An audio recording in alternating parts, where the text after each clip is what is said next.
So, Rayman Raving Rabbids for the Nintendo Wii. How ironic that a game meant to bring life back to a classic gaming mascot ended up shoving him even further into a ditch.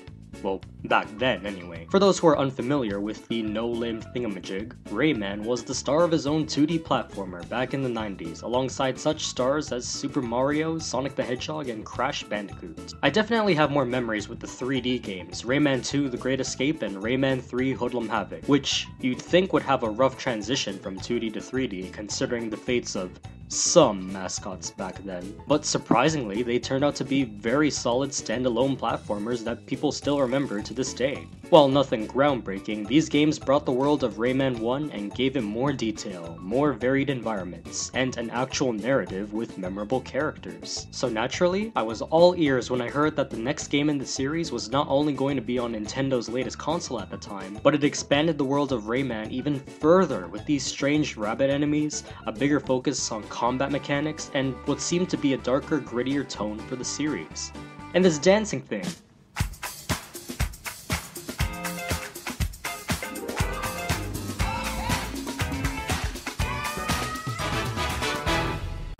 That was interesting, I guess. So yeah, imagine my disappointment when I finally found a copy of that new Rayman game I was looking forward to so much, and have it oddly titled Rayman Raving Rabbids and not Rayman 4. And then inserting it into my Wii and playing it for a couple of hours, and getting the sudden revelation that the entire game was a fucking minigame collection, with tacked-on motion controls. To put it bluntly, this is not a Rayman game. There's hardly any platforming or whimsical worlds or Lee the Fairy or Glowbox or any form of coherent voice acting, and quite frankly the game isn't even about Rayman. It's more about these guys, the Raving Rabbids. A more accurate title for this game would be The Raving Rabbids, featuring Rayman. Now, here's the thing. There may be a level of bias to what I'm saying right now. Obviously, not everyone watching this is Rayman's #1 fan who's played all the games and knows every single detail about the classics that he can pick apart with the new games.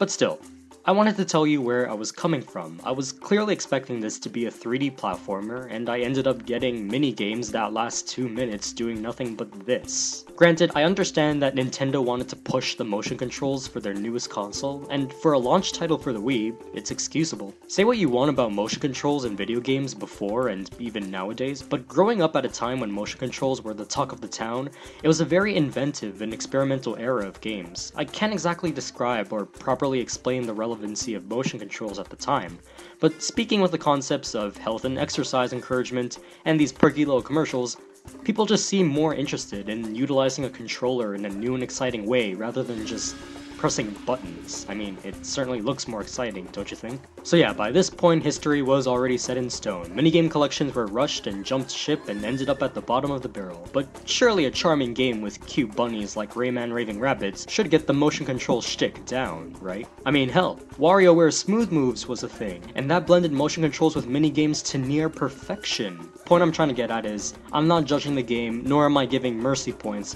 just because of what it was originally meant to be. I'm reviewing the game for what it is right now. And in the year 2015, how is this game exactly? Well...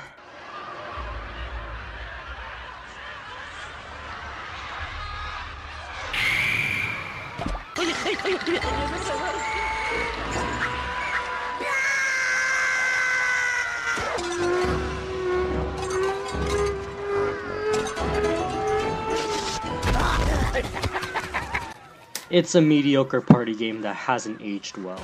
Before I get any further, let's get that story out of the way.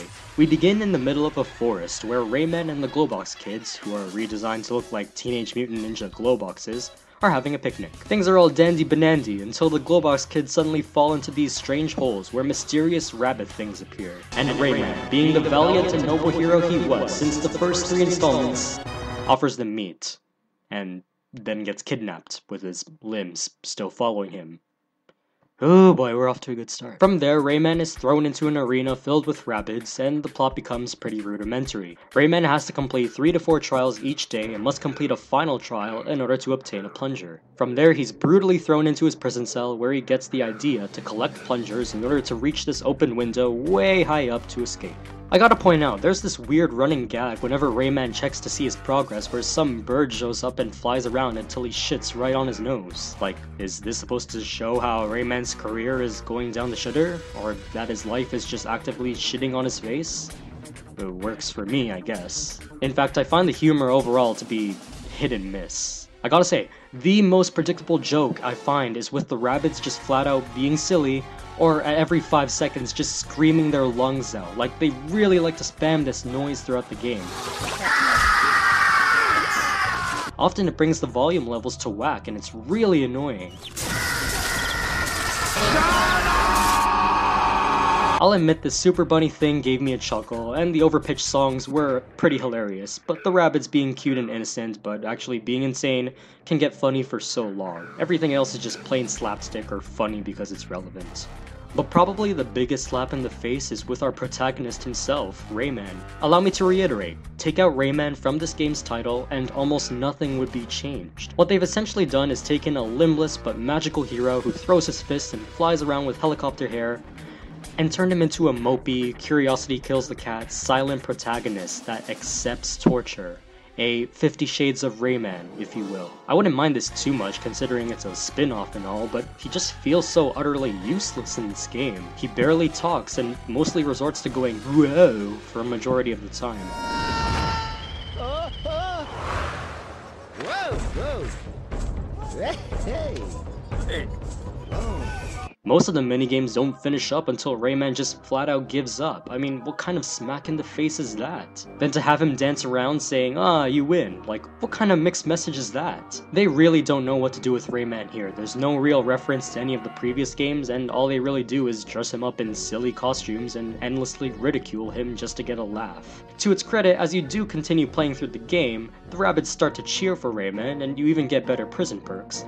But this game doesn't really justify Rayman being the hero, and oftentimes the game just felt flat out mean-spirited. I mean, come on Rayman, why don't you just go all out and slap Bunny silly like you did in that one trailer? But I'm getting carried away. A majority of the minigames here are pretty much one-note descriptions and nothing more. If you're able to shake your Wiimote and nunchuck here and there, point your cursor places, and occasionally do variations of the two, then congrats. Rayman Raving Rabbids will be a breeze and probably won't keep your attention for too long. The goal for most of these minigames is to reach above a certain score, so some games can just keep on going until the monotony ends, or until your sanity is lost. Most of them are just drawing challenges or memorization games that require little effort, and wouldn't you know, you get screamed at for doing wrong, and this...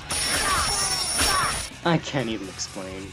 This maze minigame felt lazy and boring in single player, this hog game controlled like ice on butter, and this disaster of a minigame is the worst control I've ever seen or heard of. Thought you had to press a button to shoot a plunger? No! You have to fling your Wiimote and hope the cursor points at the rabbit. Jeez, what were they thinking with this one? That being said, I did enjoy a couple of minigames because of how they changed things up. This one here where you have to guide a pig to the end always kept me on my toes just because of how scary the pig noises can get on the Wiimote. There's one where you have to slap the rabbit silly for singing out of key, and there's this one where you guide a rabbit around all sorts of torture and traps, only to have a heavy lord smash him Hamsar style, which I thought was pretty funny. But as a whole, some of these games don't offer much replayability beyond getting a higher score. So what do they do to compensate for that? Let's make multiple parts for the minigames to have them repeat the same game again. That's right, some minigames you have to play again with a different goal or a new layer of difficulty added, and it really feels like padding. Oh, you know, why bother making more creative minigames when we can just repeat the same ones we did before, but with one extra bunny, just for good measure. Hell, one of these minigames has a part 3, and you gotta play all 3 parts to progress. Give me difficulty settings over a practice like this any day. Progressing through the single-player campaign made me realize how most of these games were designed for multiplayer, which makes them even more bland. Look at this milking minigame. Supposedly it's a race between 4 players to see who can milk the fastest, but in single-player it's basically like the running minigame I did earlier. To be fair, some of the minigames where all 4 players play at once can be fun with a group of buddies, but for minigames designed for single-player, You gotta take turns and see who gets the higher score. Multiplayer can only get fun for so long before the process of picking games becomes tedious. There's no real party mode or any sort of unique gimmick like a board game or anything to make it exciting, and it's just kinda shallow. So yeah, this game at times felt like a repetitive romp through mediocre minigames, but honestly, there were two kinds of minigames I found myself enjoying a lot. First off are the dancing minigames, because damn it, I'm a sucker for rhythm games. Bunnies come from the left and right, and you have to shake the Wiimote and nunchuck once they land near the platform. It's surprisingly responsive, intuitive, and easy to learn, which is how rhythm games should be. The icing on the cake are the songs themselves, which are basically pop songs but with pitched up vocals to sound rabbit-esque. Gotta say, there's something strangely hilarious about Hip Hop Hooray being sung by rabbits, and hell, they even got away with a swear word.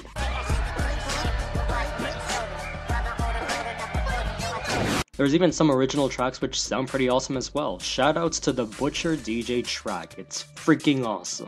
These minigames usually appeared as the fourth and optional minigame in the trials, but I always found myself coming back to these when we're playing the game because there's something hilarious about Rayman dancing like a goofball while dressing up as a disco granny gangsta. By the way, why does he have nipples? But my favorite minigame by far was the gallery shooters. It's similar to light gun shooters like Time Crisis or House of the Dead, where you move on rails through a level in a first-person view and shoot as many bunnies as you can with plungers. They even offer variations of bunnies with different tactics, so it becomes more than just a tedious shoot 'em up. There's power-ups to collect, you have this chain grab attack to melee bunnies with, and you even explore through a lot of cool-looking levels and environments, which make me think that they were the remnants of Rayman 4's development. At the end of every shooting level, you save one of the Globox kids. Jeez, how many children does Globox have anyway?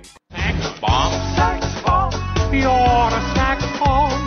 As a whole, these were the best part of the game, and definitely the kind of minigame that had the most attention put into it. Hell, if the game were nothing but these kind of levels with a bit more depth, I'd be perfectly okay with that. I should warn you right now that we're going to be doing some spoilers, so please skip to this point of the video if you don't want the game spoiled for you. So once Rayman reaches the window he clearly could have wall jumped to and gets his revengeance on that shitting Mordecai, he finally breaks free from the rabbit's tyranny, but realizes he forgot something. The goddamn Globox kids. So you mean to tell me that Rayman freed them from their cages during the shooting games and didn't think to bring them with him? But fear not, he decides to take action and jumps into one of the rabbit holes, where he gets stuck. And he just sort of stays there for a while, struggling. And then the credits roll. What the hell kind of ending was that? Now, I've heard rumors that this is the bad ending, and that the good ending is tucked away until you 100% the game, which is apparently impossible because one of the dancing minigames has a glitch that makes it impossible to get a perfect score. But here's the thing, if up to now people still can't find a way to get that 100% ending, then I find the whole ordeal to be bullshit. This is the ending they wanted, this is the ending that they concluded with. This is the ending they want you to remember once you finish this game. And this ending is what really left a bad taste in my mouth. What a fitting metaphor it is. Rayman just remains stagnant in a ditch for the rest of his life while the rabbits continue to milk the franchise for as much cash as they can get. What a load.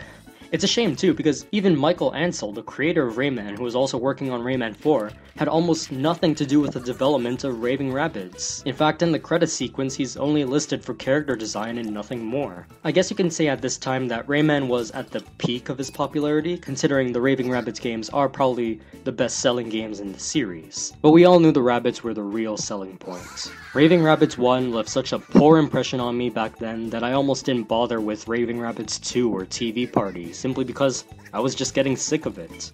I was scared to think that this would be the new overproduced franchise that Ubisoft had up their sleeve, and would never see a platforming Rayman game ever again.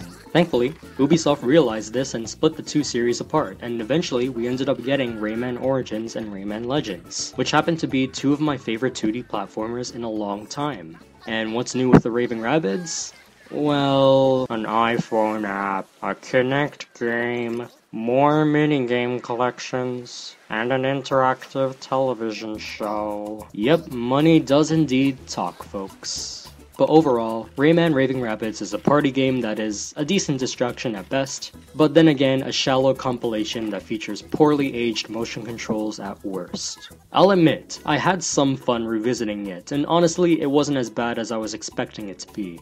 But looking at the future of this so-called spin-off and other better and more polished party games like Mario Party or WarioWare, I wouldn't find myself replaying this game that often. It does have its own identity and charm among more bland minigame collections out there, but the foundation of where it came from does leave an underwhelming taste to it. In other words, it could have been a lot more than what it was. Regardless, if you simply don't care about Rayman and just want a stupid, silly, out-of-the-box party game that requires no thought process, you could do a lot worse than this game. But yeah, those are my overall thoughts on Rayman Raving Rabbids, so tune in next time when I review every single one of the Raving Rabbids games.